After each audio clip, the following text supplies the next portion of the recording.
নমস্কার সবাইকে, আমার চ্যানেলের নতুন আরেকটি ভিডিওতে আপনাদের সবাইকে স্বাগত জানাই। আশা করি আপনারা সবাই খুব ভালো আছেন। আজকে রান্না করব মাংস।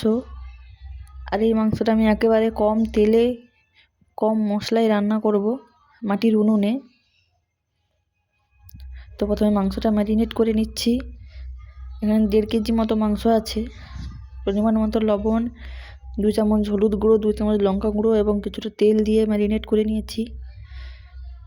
আমার ছোটো বোন এখানে বসে বসে আলু কাটছে, আর আমি উনুনটা ধরিয়ে দিয়েছি। কিছুগুলো আমি আলু দিয়েও দিয়েছি কড়াইতে।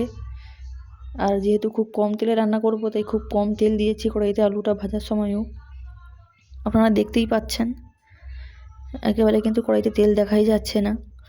আর যেহেতু কম তেলে ভাজা হচ্ছে, তাই আলুটা কিন্তু নেড়ে যেতে হবে অনবরত, নাহলে আলুটা কড়াইতে লেগে যেতে পারে। তো আলুটা প্রায় ভাজা ভাজা হয়ে এসেছে। আলুটা কিন্তু নেড়ে যেতে হবে অনবরত। দেখতেই পাচ্ছেন আমি কিন্তু আলুটা নেড়ে যাচ্ছি। আলুটা ভালো করে ভাজা হয়ে গেলে নামিয়ে নেব। নামিয়ে নিয়ে কড়াইতে মাংসের মশলা করতে দেব।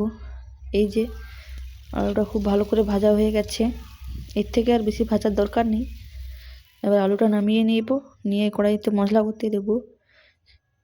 দিয়ে দিচ্ছি পেঁয়াজ কুচি, শুকনো লঙ্কা গোটা এবং 2 টমেটো কুচি দিয়ে ভালো করে নাড়বো। তারপরে আদা রসুন বাটাটা অ্যাড করে দিয়ে ভালো করে নেড়ে চেড়ে নিতে হবে, যাতে আদা রসুনের কাঁচা গন্ধটা চলে যায়। এবং আমি তারপর দিচ্ছি লঙ্কা গুঁড়ো একটু বেশি করে দেবো, যাতে একটু ঝাল ঝাল ব্যাপারটা আসে। আর আমি হলুদ গুঁড়ো দেওয়ার সময় ভিডিও নিতে ভুলে গেছি।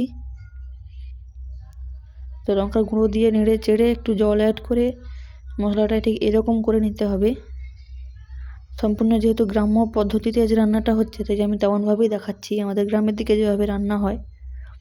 এরপর মশলা হয়ে গেলে মশলা থেকে একটু তেল ছেড়ে দিলে এতে আমি মাংসটা দিয়ে দেব।